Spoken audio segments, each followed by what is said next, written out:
Mary नाम की एक लेडी को दिखाया जाता है जो गाड़ी से अपने बेटे के साथ अपनी बहन से मिलने दूसरे शहर जा रही है। ये दोनों ओहायो शहर रहते हैं। एलाइजा के पिता अब इस दुनिया में नहीं है, इसीलिए मैरी हमेशा अपने बेटे का बहुत ध्यान रखती है।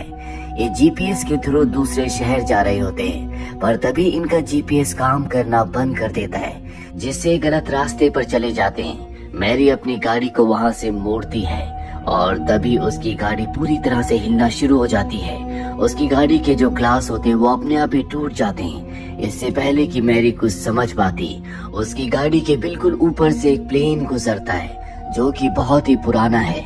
वो प्लेन क्रैश हो जाता है। मैरी का बेटा एलाइजा भागता हुआ प्लेन के पास जाता है।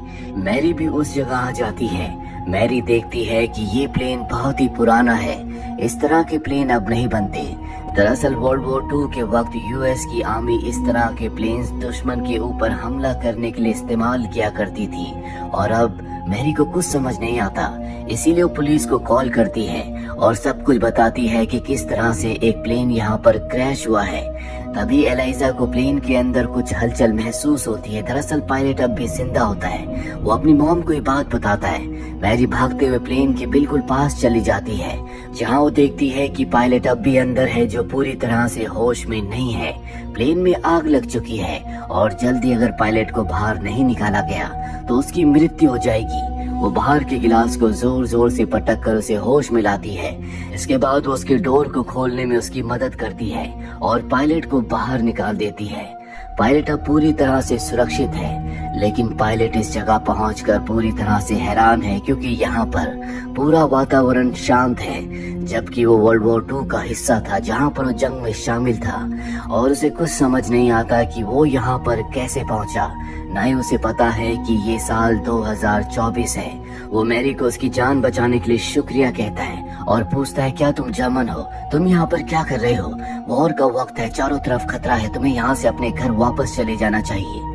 मैरी उसकी बात सुनकर हैरान होती है और उसे बताती है कि यहाँ पर कोई जंग नहीं चल रही। पायलट कहता है कि पूरा जर्मनी चल रहा है, और ये सुनने के बाद मैरी का बेटा एलाइजा कहता है कि जर्मनी नहीं बल्कि यूनाइटेड स्टेट्स है। ये सुनकर पायलट हैरान हो जाता है। वो चारों तरफ देखता है, यहाँ सच में कोई जंग नहीं चल रही। वहाँ पर उसे एक पानी का टैंक दिखता है और उसे एहसास होता है कि वो अपने होम टाउन में पहुँच चुका है, पर कैसे उसे कुछ नहीं पता। दरअसल वो सन 1945 से सन 2024 में पहुँच चुका है, लेकिन ये बात उसे नहीं पता। तभी हमें आसमान में एक बादल को दिखाया जाता है जो पूरी तरह से एक वार्म होल की तरह होता है। शायद इसी से टाइम ट्रेवल करके वो समय में 80 साल आगे पहुंच चुका है। मैरी ने पहले पुलिस को कॉल कर दिया था। पुलिस उस पायलट को हॉस्पिटल लाती है, क्योंकि उसकी दिमागी हालत इस वक्त पूरी तरह से अनस्टेबल है। पुलिस ऑफिसर मैरी से पूछता है कि क्या हुआ था। मैरी बताती है कि मेरा जीपीएस खराब हो गया था, जिसके बाद मैं यू टर्न ले रही थी और तभी मेरे सामने ये प्लेन क्रैश हुआ जिसके अंदर ये पायलट था। ये बहुत अजीब अजीब सी बातें कर रहा था। ये हमें बता रहा था कि ये वर्ल्ड वॉर 2 का हिस्सा है, जहाँ पर इसने एक प्लेन को गिराया, उसके बाद इसका खुद भी प्लेन क्रैश हो गया और ये इस जगह पहुंच गया। पर ना ही मैरी को और ना ही पुलिस ऑफिसर को उस पायलट की बातों पर यकीन है। पर मैरी के बेटे एलाइजा को लगता है कि पायलट जो कुछ कह रहा है वो सब सच है, इसीलिए चुपके से वो उस कमरे में जाता है जहाँ पर पायलट लेटा होता है। वो इस वक्त सोया हुआ है। एलाइजा धीरे धीरे उसके पास जाता है। उसके गले में एक लॉकेट है जिसमें उसका नाम लिखा हुआ है। एलाइजा जैसे उसके लॉकेट में हाथ लगाता है वो जाग जाता है। वो एलाइजा के हाथ को पकड़ लेता है, जिससे एलाइजा डर जाता है। इसके बाद पायलट उससे पूछता है कि ये कौन सी जगह है और मुझे यहाँ हॉस्पिटल में क्यों कैद किया गया है। एलाइजा बताता है कि ये ओहायो शहर है। सबको लगता है कि तुमने उन्हें जो कुछ बताया है वो झूठ है, इसीलिए तुम पर उन्हें शक है। दरअसल पायलट को कुछ समझ नहीं आ रहा होता कि उसके साथ क्या हो रहा है। वो एलाइजा से पूछता है, क्या क्रिसमस का दिन निकल गया? उसकी बात सुनकर एलाइजा हैरान हो जाता है। वो कहता है कि वो तो दिसंबर में आता है और ये सितंबर का महीना है, जिसका मतलब ये है कि अब भी क्रिसमस आने में बहुत महीने बाकी हैं। पायलट जब लड़ रहा था तो वो दिसंबर का महीना था। वो क्रिसमस में अपने घर जाना चाहता था। पायलट को नहीं समझ आता कि इतने महीने कैसे बीत गए। दरअसल उसे अब भी ये लग रहा होता है कि ये सन 1945 है। वो कहता है कि मैं अपने घर जाना चाहता हूँ। एलाइजा कहता है कि ये लोग तुम्हें यहाँ से नहीं जाने देंगे। इसके बाद पायलट उसे एक चॉकलेट देता और कहता है कि ये मेरी वाइफ ने मुझे गुड लक के तौर पर दी थी, इसीलिए मैंने इस चॉकलेट को कभी नहीं खाया, क्योंकि जब भी चॉकलेट मेरे पास होती है मेरे साथ हमेशा अच्छा ही होता है। वो चॉकलेट एलाइजा अपने पास रख लेता है और अब दरवाजे के बाहर पुलिस ऑफिसर्स आ जाते हैं जो पायलट से दरवाजा खोलने के लिए कहते हैं। पायलट एलाइजा से कहता है कि यहीं पास में एक पुलिस स्टेशन है जहाँ पर एक शेरिफ है जो मेरा दोस्त है, उसका नाम स्टीफन है, उसे मेरे बारे में सब कुछ बताओ, वो मेरी मदद जरूर करेगा। और अब पुलिस ऑफिसर अंदर आ जाता है, जिसके बाद पायलट को इंजेक्शन लगाकर बेहोश कर दिया जाता है। वही मैरी की कार भी अब रिपेयर हो चुकी है, इसीलिए वो अपने बेटे को लेकर अपनी सिस्टर के घर के लिए निकल जाती है। लेकिन एलाइजा के दिमाग में पायलट की बातें घूम रही होती है, वो उसकी मदद करना चाहता है। वो अपनी मॉम को सब कुछ बताता है और कहता है कि यहीं पास में एक पुलिस स्टेशन है जहाँ पर एक शेरिफ है जिसका नाम स्टीफन है, जो उस पायलट का दोस्त है। हमें पुलिस स्टेशन जाकर पायलट के दोस्त शेरिफ को सब कुछ बताना चाहिए ताकि वो उसकी मदद कर सके। मैरी को पता है कि उस पायलट की दिमागी हालत ठीक नहीं है, लेकिन अपने बेटे को यकीन दिलाने के लिए वो पुलिस स्टेशन जाती है, जहाँ पर वो शेरिफ स्टीफन के बारे में पूछती है। वहाँ पर जो पुलिस ऑफिसर होता है वो कहता है कि इस नाम का यहाँ पर कोई शेरिफ नहीं है। वह उसका बेटा एलाइजा एलमीरा में रखी पुरानी चीजों को देख रहा होता है। तभी उसकी नजर एक फोटो पर जाती है जो कि ब्लैक एंड व्हाइट है। एलाइजा बड़ी चालाकी से उस फोटो को अपने पास रख लेता है। इसके बाद उसकी मॉम उसे बाहर लाती है, जहाँ पर एलाइजा अपनी मॉम को फोटो दिखाता है। पहले तो उसकी मॉम को उस पर बहुत गुस्सा आता है, क्योंकि बिना किसी की परमिशन के उसने उस फोटो को वहां से उठाया था। और अब एलाइजा कहता है कि फोटो देखो सन 1930 की है और इस फोटो में वही पायलट है जिसका प्लेन क्रैश हुआ है। लेकिन उसकी मॉम को अब भी उस पर विश्वास नहीं है। वो कहती है कि हो सकता है कि ये उसके ग्रैंडफादर हो। वही हमें उस साइट को दिखाया जाता है जहाँ पर प्लेन क्रैश हुआ था।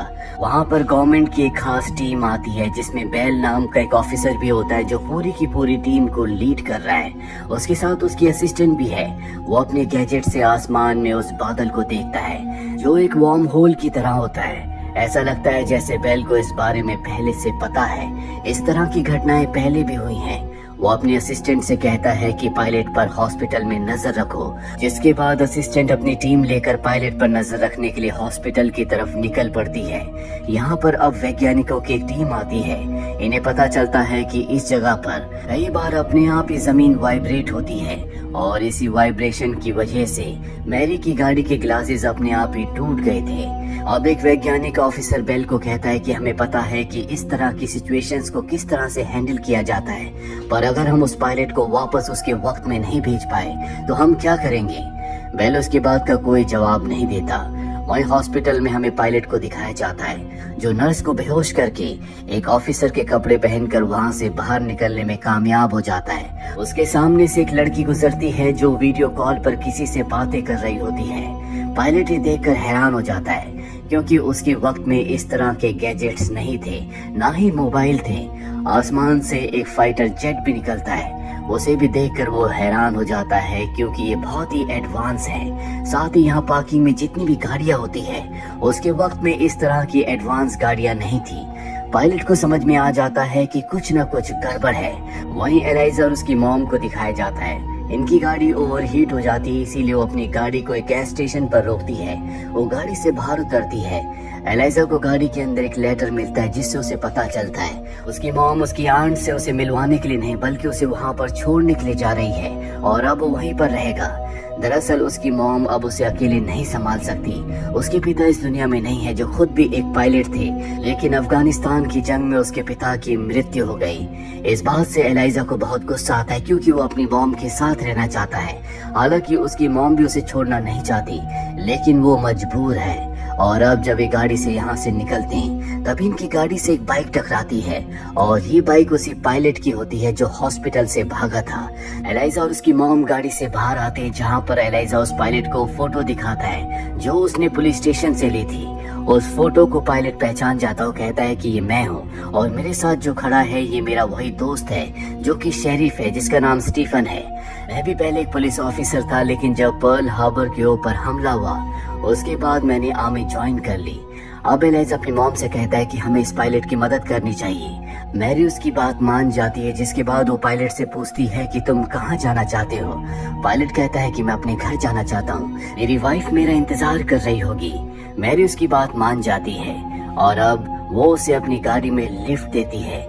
लेकिन पायलट को कुछ समझ नहीं आ रहा होता कि उसका घर कहाँ पर है, क्योंकि सब कुछ बदल चुका है। जो घर पहले जहाँ पर थे अब वो घर वहाँ पर नहीं है और नए नए घर बन चुके हैं। शहर का पूरा नक्शा बदल चुका है। लेकिन बहुत ढूंढने पर उसे अपना घर मिल जाता है। वो भागते हुए घर के अंदर जाता है, जहाँ वो अपनी पत्नी को आवाज देता है। पर वहाँ से एक नर्स बाहर निकलते जो कहती है कि उसकी तबीयत बहुत ज्यादा खराब है, अगर तुम उससे मिलना चाहते हो तो तुम्हें इंतजार करना होगा। और अब वो अपने घर की चीजों को देखता है, जहाँ पर वो देखता है कि उसकी पत्नी की कई सारी फोटोज हैं, जिसमें धीरे धीरे उसकी उम्र बढ़ रही है, साथ ही उसके बच्चे भी हैं। उसे अब पता चल जाता है कि सच में वो अपने वक्त में नहीं है, यानी कि वो सन 1945 से टाइम ट्रेवल करके सन 2024 में पहुंच चुका है। वो कभी घर वापस लौटा ही नहीं था, जिसके बाद उसकी पत्नी ने दूसरी शादी कर ली, उसके बच्चे भी हैं। और अब पायलट वहां से अपनी पत्नी से, जो कि अब बूढ़ी हो चुकी है, बिना मिले ही जाना चाहता है, क्योंकि इसका कोई फायदा नहीं है। लेकिन तभी बाहर बेल अपनी पूरी आर्मी के साथ पहुंच जाता है। वो पायलट से कहता है कि तुम्हें हमसे डरने की कोई जरूरत नहीं है, हम तुम्हें नुकसान पहुंचाना नहीं चाहते। दरअसल तुम टाइम ट्रेवल करके हमारे वक्त में पहुंच चुके हो, हम तुम्हारी मदद करना चाहते हैं। हम तुम्हें तुम्हारे वक्त में वापस भेज सकते हैं, जिसके बाद एक बार फिर से तुम अपनी पत्नी से मिल सकते हो। अगर तुम अपने वक्त में वापस नहीं गए तो बहुत सारी चीजें बदल जाएंगी, जिससे दुनिया को एक बहुत बड़ा नुकसान होगा। पायलट अपनी पत्नी से मिलना चाहता है, वो उससे बहुत प्यार करता है, इसीलिए वो उनकी बात मानने के लिए तैयार हो जाता है। वहीं घर के अंदर एलाइजा और उसकी मॉम मैरी को दिखाया जाता है, जो गूगल पर चेक करते हैं कि उस जंग में पायलट की मृत्यु हो गई थी। एलाइजा भागकर बाहर आता है, पायलट को वो न्यूज दिखाता है कि अगर वो वापस गया तो वो बच नहीं पाएगा, उसकी मृत्यु हो जाएगी। इसीलिए एलाइजा और पायलट उस जगह से एलाइजा की मॉम की गाड़ी से भाग जाते हैं। ये दोनों के दोनों एक नदी के पास आते हैं। दरअसल एलाइजा को पायलट के अंदर अपने पिता की छवि दिखती है, इसीलिए वो नहीं चाहता कि पायलट वापस जाए, वो उसी के साथ रहना चाहता है। पायलट एलाइजा को नदी के पार एक इमारत दिखाता और बताता है कि जंग में जाने से पहले मैं अपनी वाइफ के साथ उस जगह गया था जहाँ पर हमने डांस किया था, और अब शायद सही यही होगा कि मुझे वापस अपने समय में चले जाना चाहिए। एलाइजा कहता है कि तुम नहीं जा सकते, मेरे पिता भी एक पायलट थे, और अगर तुम समय यात्रा करके यहाँ पर आए हो तो शायद ये ईश्वर की मर्जी है, वो चाहते हैं कि हम साथ रहें। पायलट कहता है कि नहीं, शायद मुझे जाना ही होगा। और अब एलाइजा कहता है कि अगर तुम जाना चाहते हो तो अपने साथ कुछ ऐसी चीजों को ले जाओ जिससे तुम बच पाओ। वहीं हमें मैरी को दिखाया जाता है, जिससे बेल अपने साथ ले जाता है। और अब मैरी को बताया जाता है कि अगर हमने पायलट को वापस नहीं भेजा तो यहाँ पर बहुत तबाही होगी। अक्सर तुमने न्यूज में देखा होगा कि बड़ी बड़ी तबाहियां होती है, और ये इसीलिए होता है जब कोई टाइम ट्रेवल करके हमारे वक्त में आता है और वापस नहीं जाता। हमारे पास कुछ ही घंटे हैं, अगर हमने पायलट को वापस नहीं भेजा तो हो सकता है कि कई लोगों की मृत्यु हो जाए। ये सुनकर मैरी बहुत घबरा जाती है, क्योंकि उसे अपने बेटे की चिंता है जो इस वक्त पायलट के साथ है। पर रात होने पर पायलट खुद ही हेडक्वार्टर के पास आ जाता है। मैरी उसे सब कुछ समझाती है। पायलट वापस जाने के लिए तैयार है, और वापस जाने से पहले वो अपनी पत्नी से मिलना चाहता है।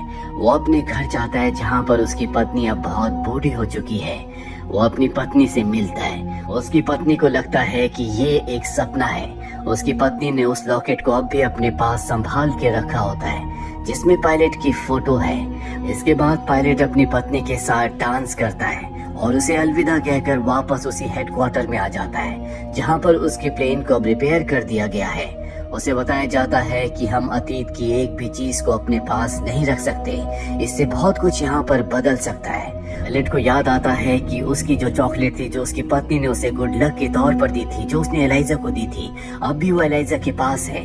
वो एलाइजा के पास जाकर अपनी चॉकलेट मांगता है। एलाइजा कहता है कि वो चॉकलेट मैं खा चुका हूँ, जिससे सब घबरा जाते हैं। पर पायलट कहता है कि वो एक गुड लक था, किसी के साथ कुछ गलत नहीं होगा।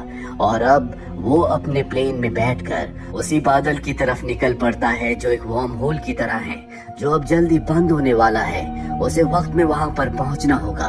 पर इससे पहले कि वो बंद होता, पायलट अपने प्लेन को उसके अंदर एंटर कर जाता है, जिसका मतलब ये है कि वो यहाँ से सन 1945 में वापस पहुंच चुका है। सब उसे देखते रहते हैं और इसी के साथ ही फिल्म ये कहानी यहीं पर खत्म हो जाती है।